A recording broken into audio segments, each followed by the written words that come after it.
Totally. You know? Yeah.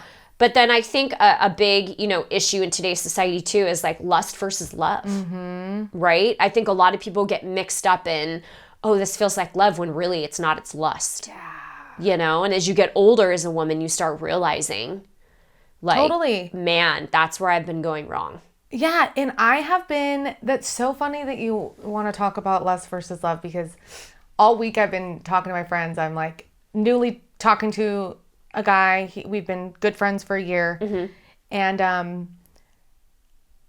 I'm tripping myself out because I'm not like obsessed, waiting for him to text me back. Perfectly curating a text back, like overthinking about every single text, or like tripping out on, what I'm going to wear or what I'm going to say, or how I'm going to look when he FaceTimes. Yeah, exactly.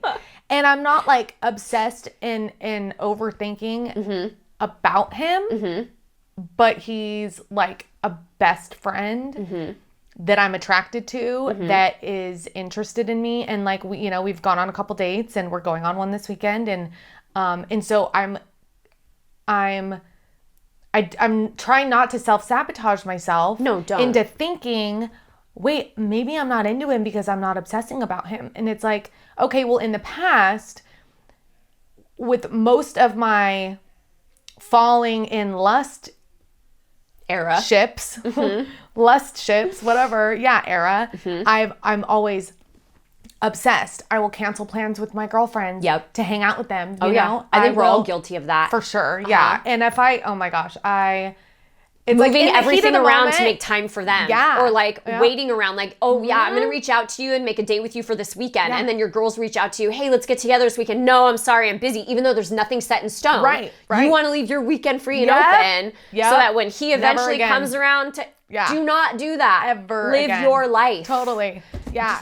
To those women that are dealing with a narcissistic ex-husband, what is the first step that you have learned in your own personal journey to build healthy boundaries to not only protect your mental and emotional health, but to also protect your children's? Man, starting out with a banger. I would say first and foremost, build your Avengers, build your team, build your resources. And that doesn't have to be people. It could just be things and items. And I can go through that. I think when you're dealing with somebody who's narcissistic, a sociopath, a psychopath, whatever, just mentally not stable, you're not going to be able to tag this alone. You have to have the right kind of people and the right kind of education around it. It's not going to be an easy path. There's no straight line to get there. It's usually got a bump and turns and twists and hills and valleys in it. And that's typical when dealing with somebody that's not stable, right? And so I think building strong family, strong friends, and sometimes that also means at the same breath, taking out friends and family that are not going to assist you with this journey with them. Because again, that narcissist has made everything seem perfect. About is the psycho-spiritual connection. Right. And with the craziness in the world right now, I think a lot of people live in fear. A lot of people live in high anxiety. A lot of people are waking up depressed. They don't know what's going to happen. They don't know where their life is going. Or they could be, in a really high conflict, toxic work environment with a micromanaging boss where they're walking on eggshells every day. Or a high stressful, marriage or a bad relationship. What have you seen on a cellular level, how these high stress, circumstances play into life longevity and your health? Yeah, I mean, that's really, I think, the key thing for this particular moment that maybe needs to be a bigger conversation. Correct. Is the fact that, if you're in a state of low-grade stress all the time, so like your background, physiological state is stress. Right. And then we say, well, you're not sleeping, you're not exercising, you're not eating well, and then we're telling people just do those things. Right. Like, and then they were like, well, why can't I? Or even if they do those things, they're like, well, I'm not losing weight. Right. I'm holding this adipose tissue. Well, why do you hold adipose tissue? Because when your body thinks that you're in a constant state of survival mode, I have to hold that fat because that's what we need in times of deficiencies, right? Right. And so, when we can measure these things, right? what I really praise Gen Z on is the dressing in comfort.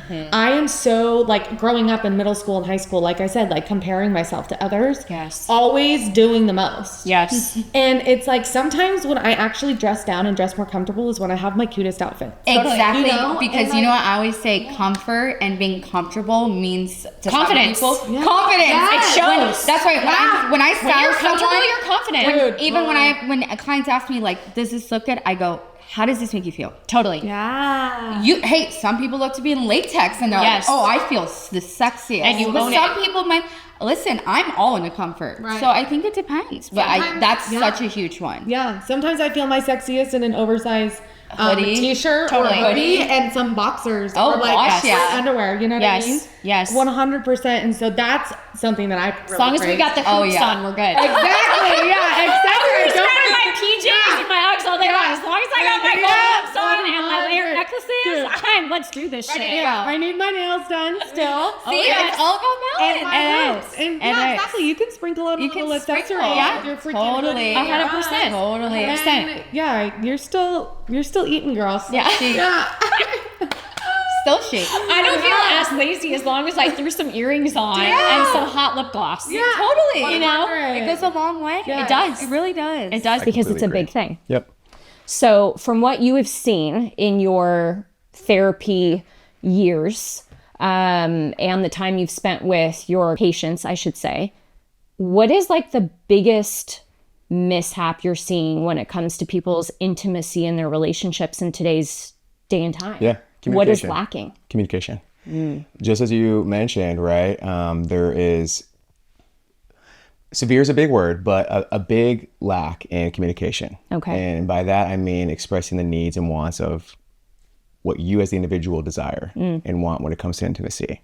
Talking about what intimacy means to one another. Right.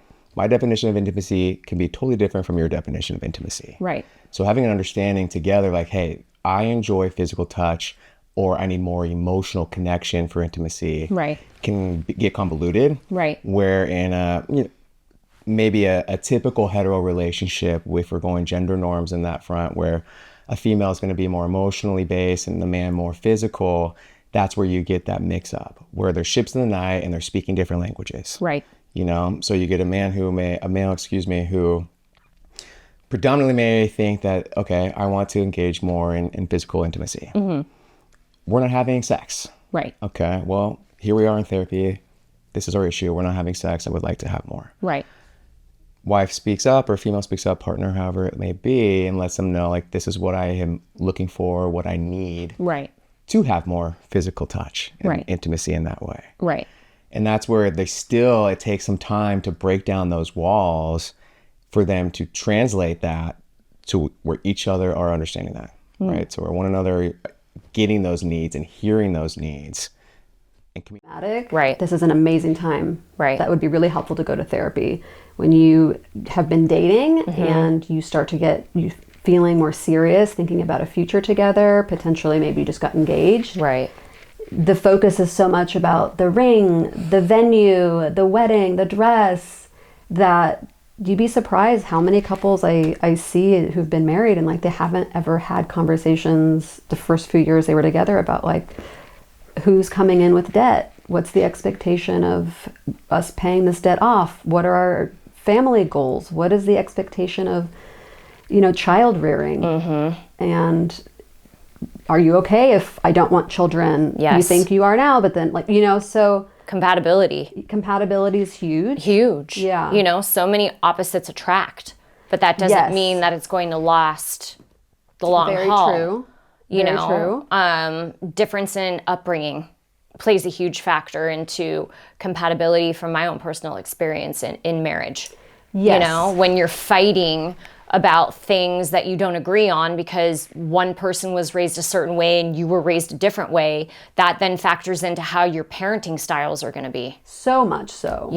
And what I try to help my couples with in that example is when we come into the session and we think my way is better. Yes, of course. Your background, the way you were raised is better or worse than mine. Typically it's like we know it better. Our way is better. Right. you're the one that had that kind of childhood.